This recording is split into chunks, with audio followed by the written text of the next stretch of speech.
Now it's time for another Chris. Chris Chalmers arrived unexpectedly following the Beatles concert at Southport Floral Hall when his mother went into labour. His break into the world of fiction has taken rather longer, via 24 years as an advertising copywriter, and his debut novel, 5 to 1, is available as an ebook on Amazon as of this month. Please welcome Chris Chalmers.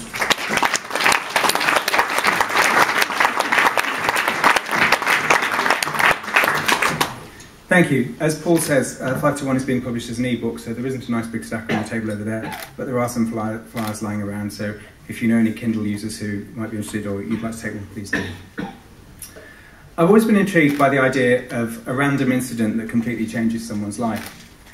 5 to 1 is about one such incident when a helicopter crashes on Clapham Common at 5 minutes to 1 on a sunny afternoon. It's also the story of 4 people who were on the Common at the time. A philandering gardener, a care home worker with a secret, an estate agent who's bored of her boyfriend but decided to marry him anyway, and a gay advertising man. I can't think where he comes from. I'm going to read 2 short extracts. The first is about a 5th character, and it's also the opening pages of the book. It goes like this. 90 metres beneath his feet, the wake from a dredger unzipped the murky satin of the Thames.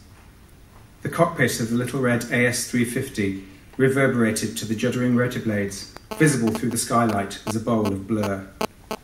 With a gentle tilt on the cyclic control, he checked downstream, past the power station, past the London Eye, stark as a pram wheel against the blue, to the winking obelisk of Canary Wharf and beyond. Money, money, greed and money, he thought, all the way to the barrier. But the sights weren't on his schedule today. Today was strictly a 2-hop stop. One hardly worth buckling up for, the other so long he'd need a refuel at Carlisle. Still, it made a change from ferrying the knobs to their crumpet and croquet weekends in Cliveden. Oh, left hand up a bit. He gave the collective a gentle tug, turning tail on the river and the Chelsea embankment, all laid out like a picnic. Took her to a safe height without going full pelt. Battersea Heliport to Clapham Common was all of 90 seconds. He hoped someone had clearance for this. It was highly irregular, flying over anything but the water. A tap on the pedal, a twist on the tail, and he was over those ugly new flats on Falcon Road. Afternoon, folks. He waved to Mr. and Mrs. City Slicker, partaking of a light lunch on their overpriced balcon. Could join them for pud too, if he wasn't in such a rush. Strawberries by the look. His favourite. He flipped a switch at the sound of a double pip in his headphones. Can't leave me alone, can you, Joyce? Got old blue eyes for you again, love. Urgent as ever. Get away. Patch him through. The trouble with flying charter was, you sometimes got clients like this one. Name of Sinatra, if you could believe it.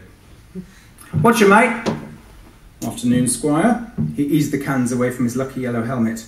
A shouter too, this one, as he discovered, taking him and his lady friend up to Scotland. Couldn't grasp the intercom to save their lives. Just thought I'd check where all systems going at. ETA as is, yeah? Sorry, sir. Landing on the Common, 012:55 hours? 5 to 1, sir, yes. And you've got the package for your mystery passenger? The plastic wallet was in the pocket beside him. Ready and waiting, sir? Cool. Listen, where shall I say you'll be? Well, probably best to tell them to keep an eye out, sir. Strictly speaking, we're not supposed to... Understood, mate. Leave the legals to me, yeah? Right, I'll see you in 3 hours. Roger Wilco, over and... Out. Tosser. Far below, through the glass, the train lines of Clapham Junction bunched like sinews. He settled back and let her breeze, smooth as smooth. Beyond a certain point, London blended to a uniform grey, like someone emptied a Hoover bag over the horizon. Not quite Dubai, where he'd meant to end his career, sun, sand and healthy savings plan. But hey-ho, not to be. Oh, and there was the Common, dead ahead.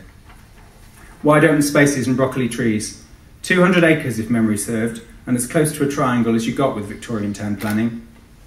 No, where the hell was he going to land? Nice one, Mr. Sinatra, but then you would have it your way. He hoped his passenger had his eyes peeled before the parks police rolled up in their motorised wheelbarrow. Hoped he wasn't starving either.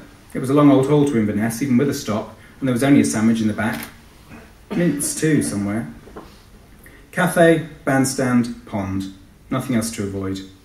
Hardly anyone about, even on a lovely day like this. Land Rover over to starboard, mowing the grass. Some jobs worth, no doubt. All the more reason to get down and get up again sharpish. Oh look, that's where they keep them. Oval bit, all fenced off, with 2 more Land Rovers and a couple of sheds. Nice open space beside it too. That'd do nicely. He scanned the instruments. Quick 360 visual. Sun-kissed lady taking the rays, a couple of joggers, usual likely lads fishing for jaws in that dirty old pond.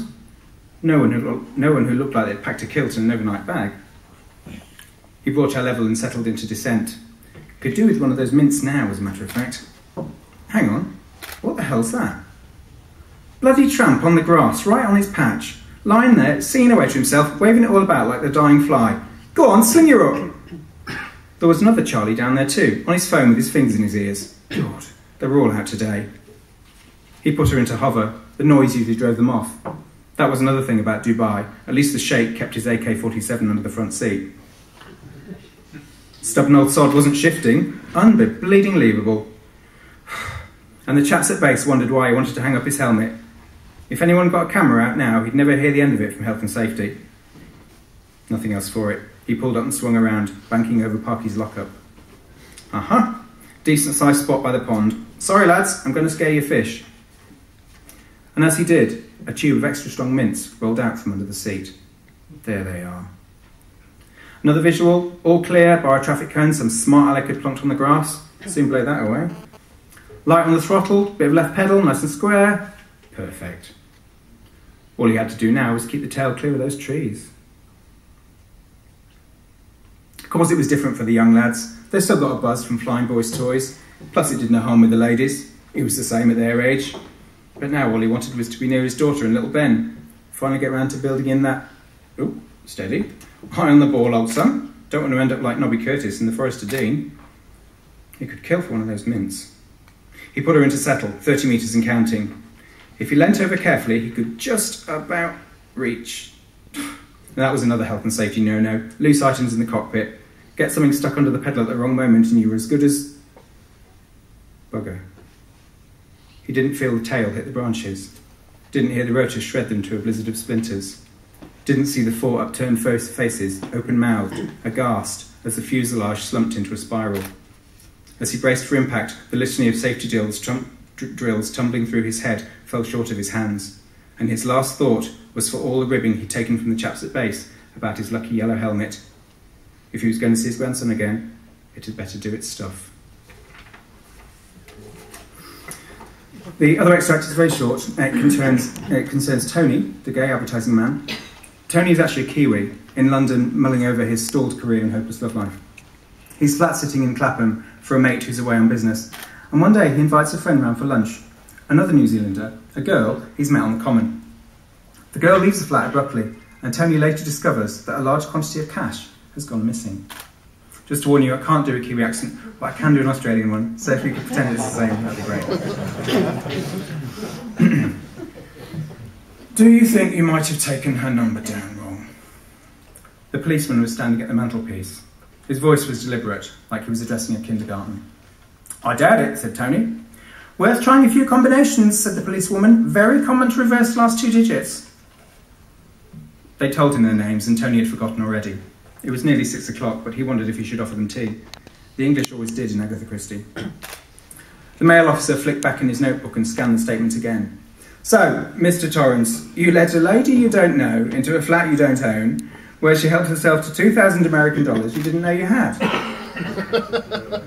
Yeah, no, Tony floundered. See, it's not my money. It belongs to the guy who owns the apartment. Who's in New York? Finished the policewoman helpfully. She was looking round at the living room from the couch for clues or just out of nosiness. She was ridiculously young, wearing too much makeup.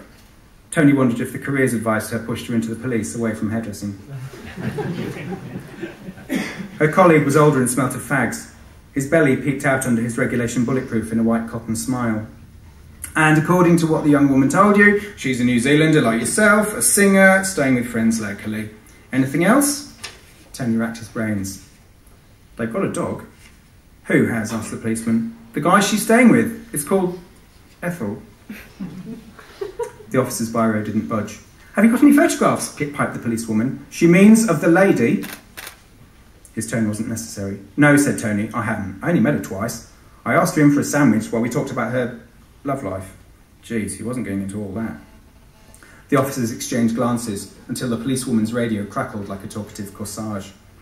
She walked to the window and mumbled as the policeman said, does your mate normally keep large amounts of currency lying around? I don't know. I don't think so.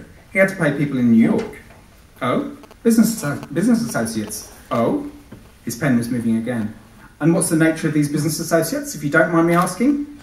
He was enjoying this a little too much. Actually, said Tony, they're jugglers. It came out with more force than he intended.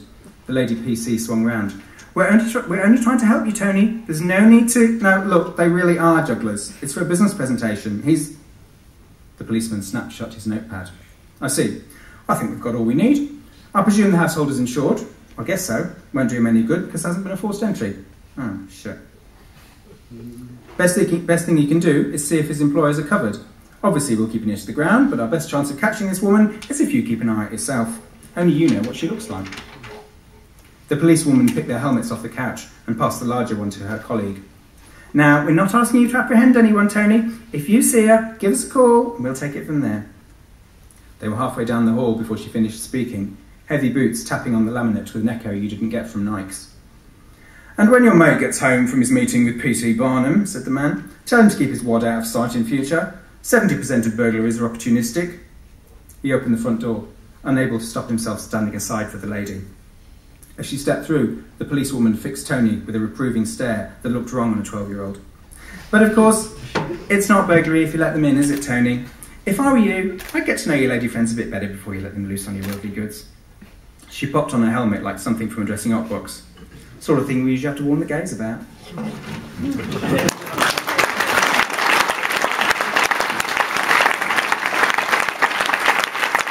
Chris Chalmers, everyone!